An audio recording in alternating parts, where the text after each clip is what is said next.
l'invité de la matinale. KTO Radio. Depuis hier et jusqu'à dimanche, plus de 300 représentants des instituts de vie consacrés, issus de 60 pays, sont réunis à Rome pour préparer le jubilé de la vie consacrée en 2025. Afin de comprendre les enjeux autour de la vie consacrée en France comme dans le monde, nous avons le plaisir de retrouver depuis Rome sœur Anne Chapelle. Bonjour. Bonjour. Bonjour sœur, vous êtes vice-présidente de la Conférence des religieux et religieuses de France, la COREF, et supérieure générale des Sœurs du Sacré-Cœur de Jésus. C'est vous qui coordonnez avec d'autres religieux et religieuses ces rencontres à Rome. Aujourd'hui, 2 février, c'est la journée mondiale de la vie consacrée. C'est quoi les origines de cette fête et pourquoi célébrer la vie consacrée ? C'est une belle fête qui célèbre la diversité de la vie consacrée, autant la vie religieuse apostolique dans le vent que la vie religieuse monastique et la vie consacrée, les instituts de vie consacrée, l'ordre des Vierges consacré. Donc il y a une multiplicité de cette consécration lumière qui est célébrée en cette fête de la lumière. C'est une belle métaphore pour dire combien la vie consacrée est quelque chose comme d'humble repère lumineux, je dirais, dans la recherche de Dieu. J'aime bien comparer la vie consacrée à cette lampe du sanctuaire qui indique la présence de Dieu cachée au cœur du monde. Voilà. Et c'est vraiment l'occasion de renouveler cette recherche de Dieu à travers une vie toute donnée au Christ. De quoi témoignent à travers le monde entier tant d'hommes et de femmes qui ont répondu à l'appel de Dieu ? Moi, je dirais sans doute que c'est d'abord des chercheurs de Dieu. C'est une vie donnée à la recherche de Dieu à travers des vœux, mais aussi un style de vie souvent en communauté. Et à travers cela, si vous voulez, les religieux, les consacrés sont un peu comme des murs porteurs du monde, mais des murs porteurs qui restent humbles. C'est-à-dire que c'est pas évident du premier coup de reconnaître euh, leur utilité, mais cette utilité, elle est une utilité de tisser des liens, de soutenir par la prière en particulier, et de soutenir quand ce n'est plus tenable. Et le thème de ce jubilé à Rome, Oui. qui est pèlerin de l'espérance sur un chemin de paix, justement montre combien il est important aujourd'hui de tenir quand ce n'est plus tenable. Et c'est la mission des religieux. Oui. Vous parlez justement de ce jubilé. Quelle tonalité va prendre ce grand rendez-vous à Rome en 2025 ? Oui, le jubilé de la vie consacrée qui aura lieu à Rome du 8 au 12 octobre 2025 s'inscrit bien sûr plus largement dans le jubilé 2025. La tonalité propre au jubilé de la vie consacrée, ça sera pèlerin d'espérance sur le chemin de la paix. Donc ce qui est Mmh. rajouté, pour la vie consacrée, c'est sur le chemin de la paix. Heu, Ces 2 tonalités, espérance et paix, ont été voulues par le pape François car, il les considère vraiment comme les 2 réalités les plus en souffrance, les plus menacées dans le monde d'aujourd'hui. Ça sera décliné sous 3 modalités. Une première modalité, ce sera entendre le cri des pauvres et ça reprend en fait, toute l'inspiration du pape François sur les périphéries. Rejoindre les périphéries, rejoindre les derniers, dit-il. La deuxième ligne, ça sera reconnaître la beauté de la création en vivant, et l'expression est du pape François, une symphonie de prière. Mais il insiste beaucoup, notre pape François, sur non pas un spiritualisme désincarné, mais une prière qui allie contemplation et action. Et enfin, la troisième ligne, ça sera construire une fraternité universelle qui respecte le partage entre tous. Donc, en fait, on reconnaît les grandes lignes de Laudato Si, de Fratelli Oui. Tutti et de rejoindre les périphériques. Mmh. Voilà un peu les modalités. Et ce qui nous était dit aussi et que nous avons bien sûr, heu, beaucoup apprécié, c'est que le jubilé, c'est pas juste franchir une porte, hein, mais pour la vie consacrée, nous voulons le vivre comme, franchir un engagement pour un renouvellement, une conversion, renouvelée de la vie consacrée. Je me demandais si, vous qui vous, trouvez à Rome avec des responsables du monde entier, qu'est-ce qui vous frappe entre les grandes différences, mais aussi les convergences d'expériences, avec les religieux et les religieuses que vous rencontrez?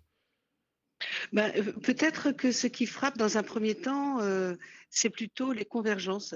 C'est impressionnant dans une même salle d'avoir quand même 68 pays, le tiers des pays de la planète réunis, Oui. ensemble pendant 4 jours et il y a une sorte de communion immédiate et spontanée, je dirais, malgré les 5 langues, hein, dans lesquelles, nous échangeons entre le portugais, l'italien, l'anglais, le français et j'en oublie, une, l'espagnol. Nous avons cette communion autour de ces défis d'être sur les lignes de fracture du monde. Je pense que c'est ça et de reconnaître ensemble que c'est pas facile, mais qu'il y a une espérance qui nous porte. Voilà, une espérance en fait de penser que, les tragédies ne sont pas le dernier mot, de notre histoire, on peut ne pas rester piégé des difficultés et je pense que c'est ça le propre de la vie religieuse, c'est de porter cette espérance, là. Donc après, si vous voulez, les différences, elles sont Oui, assez limitées. d'accord. Et j'imagine qu'aujourd'hui, il y a des grands défis de la vie, consacrée qui se posent. Quelles questions émergent peut-être, autour de ces rencontres et du jubilé de la vie consacrée en 2025? Ce qui émerge, c'est sans doute, et c'était les questions qui sont issues hier, d'une table ronde animée par un journaliste entre, 2 responsables de DITER, de l'interreligieux et du développement intégral. Mais c'est comment, raviver l'espérance dans des situations, limites, complexes, par exemple dans des zones de guerre, en Ukraine, au Mmh. Proche-Orient, en Afrique et dans d'autres pays et dans d'autres pays de tradition, chrétienne plus ancienne comme en Europe. Comment raviver la flamme et redonner toute la fraîcheur à cette espérance de la vie religieuse?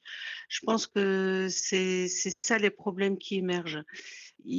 C'est plutôt sur un comment, si vous voulez, sur le pourquoi, la la volonté de donner sa vie et d'être des priants au cœur du monde, est intacte et enthousiaste.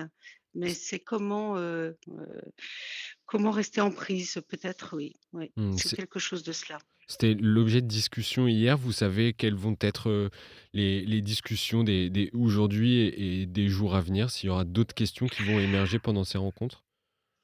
Ah oui, alors aujourd'hui, nous allons, organiser toute une, réflexion autour, des joies et des peines que, comme consacrés, nous éprouvons personnellement, en communauté, ou bien les joies et les peines ecclésiales, en église, ou les joies et les peines dans le domaine sociopolitique. Quand nous aurons fait émerger, tout cela, nous essaierons de nous dire les efforts de charité. Donc ça sera une journée mise sous le thème de la charité. Quels efforts de charité? Ça veut dire quel engagement concret, durable pouvons-nous mener, dans notre vie personnelle communautaire, dans notre vie ecclésiale et dans notre vie sociopolitique. Et tout ça va se terminer dans l'après-midi par une Eucharistie présidée par le pape François, à la basilique, Saint-Pierre. Mmh, qui sera, Demain, ça sera la marché avec la force de la foi, donc de grands pèlerinages, au cœur de la ville de Rome, pour d'accord. terminer par une restitution dimanche. Et Eucharistie, je le rappelle pour nos auditeurs, qui sera, diffusée en direct sur, KTO TV, et KTO Radio. Sœur Anne Chapelle, la vie consacrée évolue avec la modernité aujourd'hui. Est-ce que cette thématique, est aussi, abordée entre religieux et religieux? J'imagine qu'il y a une différence entre ceux de l'hémisphère nord et de l'hémisphère sud? Il y a une différence de contexte, ça c'est certain. Je dirais, il n'y a pas une différence d'engagement profond, Oui. puisque cette recherche de Dieu anime tout le monde, mais le contexte social, le contexte historique est vraiment ce qui, peut-être, a des tonalités, différentes. Donc il s'agit de faire en sorte que le message de l'Évangile, le message du Christ soit audible dans les cultures, où nous sommes présents. Donc il y a tout un effort sans doute de traduction, un effort, je dirais, de langage et un effort pour, restituer de nouveaux récits.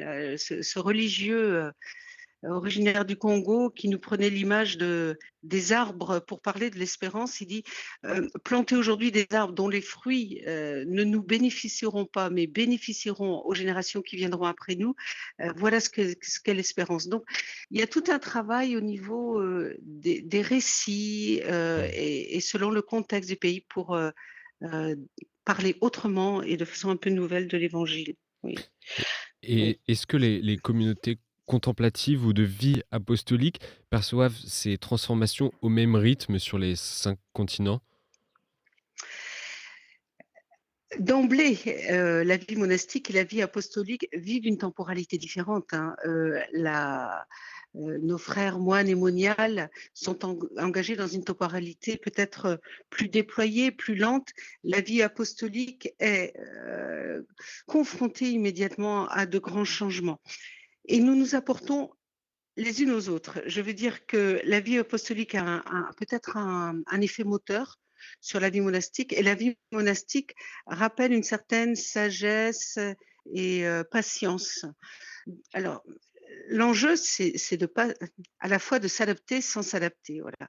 Il y a quelque chose de l'adaptation au message de l'Évangile qui n'est pas, de se laisser piéger par des séductions d'un moment donné, si vous voulez. Mmh. Il s'agit à la fois de parler à nos contemporains, tout en ne cédant pas aux modes du moment. Et les modes, elles peuvent être, très diverses, hein. Ça peut être des modes ecclésiales, liturgiques, des modes, d'engagement, des alors il y a des nouvelles modalités sur lesquelles il faut être présente, les réseaux sociaux et Oui, oui. autres médias, bien sûr.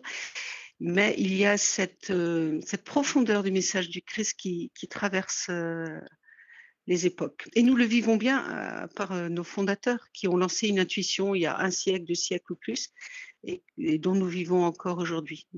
Et sœur Anne Chapelle, dernière question, quelle est votre prière en ce jour de la vie consacrée?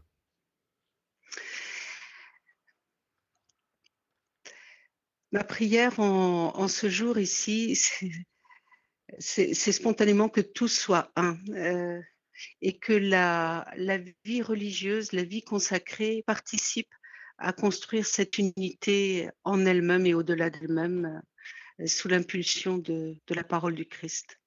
Merci sœur Anne Chapelle, on vous laisse préparer cette deuxième Merci. journée de Oui, rencontre entre religieux et religieuses, qui se tient à Rome, jusqu'à dimanche, je le rappelle.